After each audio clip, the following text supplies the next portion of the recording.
नमस्कार। आप देख रहे हैं भारत न्यूज 24। हजारीबाग के विष्णुगढ़ में हुई 12 वर्षीय मासूम की रूह कपा देने वाली हत्या की गुत्थी को पुलिस ने सुलझा लिया है। जिसे पूरा इलाका सामूहिक दुष्कर्म और हत्या समझ रहा था, उसके पीछे की हकीकत अंधविश्वास की एक खौफनाक कहानी निकली। पुलिस ने इस मामले में बच्ची की सगी मां, एक कथित ओझा और एक अन्य सहयोगी को गिरफ्तार कर लिया है। हजारीबाग पुलिस की विशेष जांच टीम ने वैज्ञानिक साक्ष्यों और तकनीकी जांच के बाद यह चौंकाने वाला खुलासा किया है। शुरुआती जांच में जहां पत्थर से कुचला हुआ शव मिलने पर दुष्कर्म की आशंका जताई जा रही थी, वहीं अब पुलिस ने इसे अंधविश्वास और नरबली की कोशिशों से जुड़ा मामला पाया है। इस पूरे मामले का उद्भेदन करते हुए हजारीबाग एसपी ने क्या बताया, आइए उनकी बातों को सुनते हैं। रहे थे। आप सबको अवगत हैं कि 24 तारीख की रात को कुसुम्बा थाना में एक घटना कारित की गई, जिसकी सूचना 25 को थाना को मिली। 24 को मंगला जुलूस के दौरान जो मृतिका है, एक नाबालिग बच्ची है, वो मंगला जुलूस के बाद मिसिंग पाई गई। गांव के कुछ लोगों को ये बताया गया कि घर के सदस्यों के द्वारा कि ये मंगला जुलूस के बाद से कहीं गई है, मिल नहीं रही है, और उसको ढूंढने का प्रयास किया गया। कुछ हद तक गांव के कई कुछ लोग इसमें इन्वॉल्व हुए उसको ढूंढने में। अगले दिन तक बॉडी या वो बच्ची नहीं मिली। तो फिर जब अगले दिन उसका मृत शरीर के बारे में जानकारी प्राप्त हुई, हम लोगों ने एफआईआर किया। इसमें मुख्य रूप से 3 मेन अक्यूज्ड अभी तक सामने आए हैं। इसमें एक खुद उसकी माँ है, रेशमी देवी, दूसरा भीम राम है, और तीसरी एक जो तंत्र मंत्र करती हैं, ओझा गुनी जिसको भी कहते हैं, एक महिला है, शांति देवी। जो मृतिका की माँ हैं और भीमराम के बीच करीब 10 वर्षों से अनैतिक संबंध की बात सामने आई है।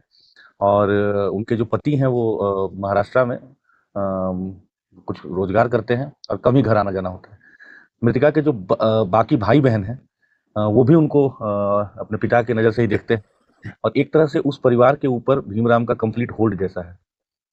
तो इनके जो पुत्र हैं, मतलब मृतिका का जो भाई हुआ, उसके विषय में उनकी माँ काफ़ी चिंतित रहती थी, क्योंकि वो मानसिक और शारीरिक रूप से उनको कमज़ोर लगता था। साथ में उनका इकलौता बेटा था, तो उनको हमेशा इस बात की चिंता रहती थी कि कैसे इसका भविष्य उज्जवल हो जाए, ठीक हो जाए, स्वास्थ्य भी इसका अच्छा हो जाए। ओझा गुनी का जो उनकी विश्वास है, वो पिछले कई सालों से वो जो हम लोग बताए कि शांति देवी हैं, जो ओझा गुनी करती हैं, और जो एक भक्तिनी जिसको कहा जाता है ग्रामीण परिवेश में, उनके पास जाती थी ज़्यादातर समय अपने पुत्र के शारीरिक स्वास्थ्य को लेकर, या कभी-कभी नौकरी के लिए जाती थी। कभी-कभी घर में तंत्र मंत्र से अपने घर को बंधवाने के लिए जाती थी, जो सब पूर्व में किया भी गया इसी भक्तिनी के द्वारा। कभी अगर ज़मीन का भी विवाद हो, किसी भी तरह के व्यक्तिगत जो उनकी समस्याएँ होती थी, उसके लिए वो जाने लगी थी। तो इन चीज़ों में एक तरह से ये जो भक्तिनी है, वो उनसे उसके बदले में पैसे और बाकी चीज़ें लेती थी। उनके घर में, जैसा मैंने बताया, कि हर चीज़ के लिए वो डिपेंड करती थी भीमराम के ऊपर। तो घटना के दिन भी जब ये अपनी मृतिका के साथ, छोटी बच्ची के साथ और भीमराम के साथ उनके घर गई, वो भक्तिनी के घर गई, तो उनके घर में एक छोटा सा, जिसको वो मंदिर कह रहे हैं, उसको धरती माता मंदिर या मनसा देवी मंदिर भी कहा जा रहा है, तो उस मंदिर में इनको बुलाया गया। हालांकि माँ बेटी दोनों दरवाजे से गई, लेकिन जो भीम रहा था उसके विषय में बता रहे हैं कि वो पीछे का जो छोटा सा बाउंड्री होता है, उसको कूद करके छुप करके आया। और उस समय पहले वो भक्तिनी के द्वारा बताया गया कि इसके ऊपर देवास आया हुआ है, मतलब माता आई हुई, जिसको हम लोग ग्रामीण बोलचाल में कहते हैं, और उसको टिकाव करके कुछ अपना मंत्र का वो ढोंग करके और छोड़ दी।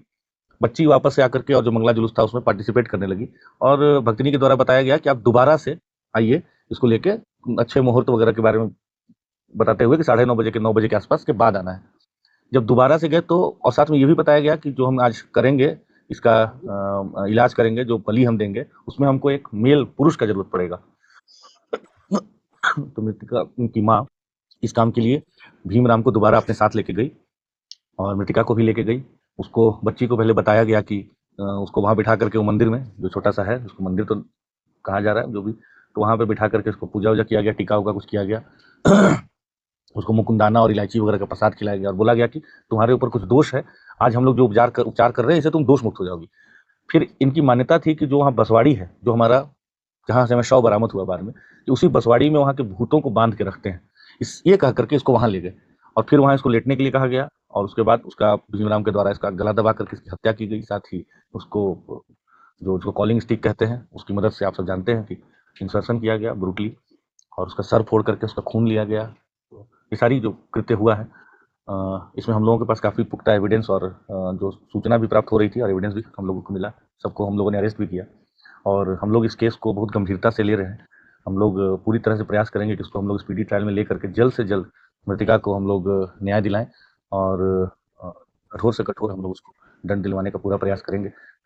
इस कांड के उद्भेदन के लिए 26 तारीख को ही रिस्पेक्टेड डीजीपी मैम के द्वारा और मेरे द्वारा एसआईटी का गठन किया गया था।